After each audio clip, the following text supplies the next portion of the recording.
여러분 안녕하십니까? 오늘의 경제 뉴스 성현우 경제 칼럼니스트입니다. 오늘은 대파 사과값 중요하지만 생존의 문제 아니다라는 한국경제신문의 강태수 칼럼을 소개합니다. 3월에 사과와 배값이 1년 전보다 88% 폭등했다. 대파값은 2월 50% 올랐다가 3월에는 38% 떨어졌다. 요즘 대파와 사과는 유세 도구이다. 대파 사과 끝장 토론 제안도 나온다. 민생 파탄 주범으로 정부가 지목되고 있다. 선거판에서는 모든 주장이 조금씩 과정되기 마련이다. 열기를 좀 식혀두는 게 좋다. 농산물 가격 상승은 주로 2023년 기상재해 때문이다. 봄철 냉해, 설이, 여름철 집중호우, 10년 만에 최저였던 일조량 등이 작물 피해를 키웠다. 특히 대파값은 등락폭이 유난히 크다.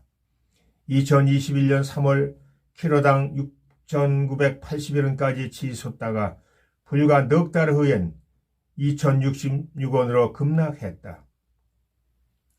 생산지가 계절별로 전국에 널려 있기 때문이다. 겨울철 전남, 봄철 경기 전북, 여름철 강원이다. 올해 초 대파값 급등은 지난 겨울 전남 지역 한파와 폭설로 출하량이 줄어든 결과이다. 장바구니 생활물가 급등락은 세계적 현상이다. 3월 미국 음식 인플레이션은 2.2% 수준이지만 2022년은 11.2%였다. 같은 기간 영국 음식 물가도 19.2%에서 4.5%로 떨어졌다. 농산물은 에너지와 함께 가격 조절이 어렵다. 공급이 조금만 움직여도 가격이 큰 폭으로 춤추기 때문이다.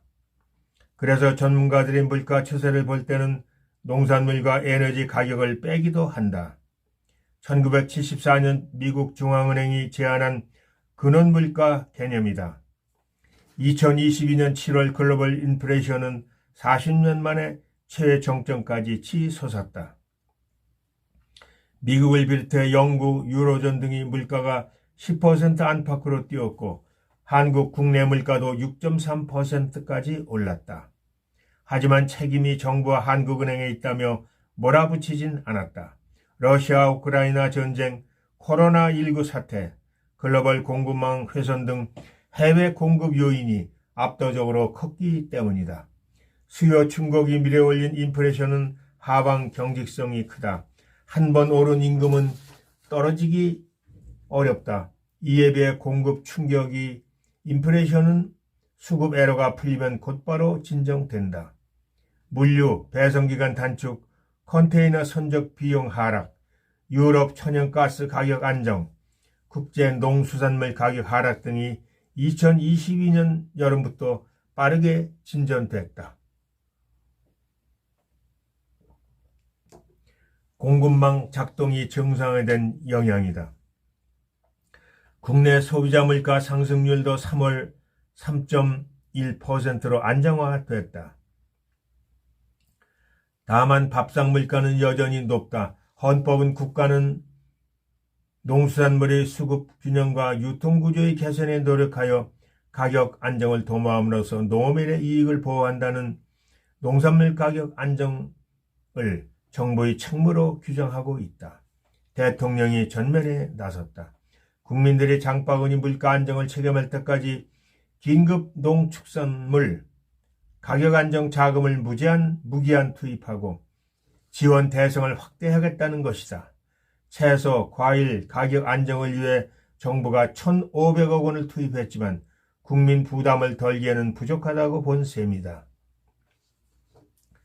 이런 노력에 더해 올해 같은 상황이 반복되지 않도록 구조적 문제도 심각하다. 예컨대 주요 농산물 경작지 재배지 방안을 고민해보면 어떤가. 농산물 주산지 북상 현상이 갈수록 뚜렷해지고 있다. 소비자에게 농산물 수확 실상을 정확히 알리는 노력도 필요하다. 작년 10월 우박으로 낙과 피해가 컸다.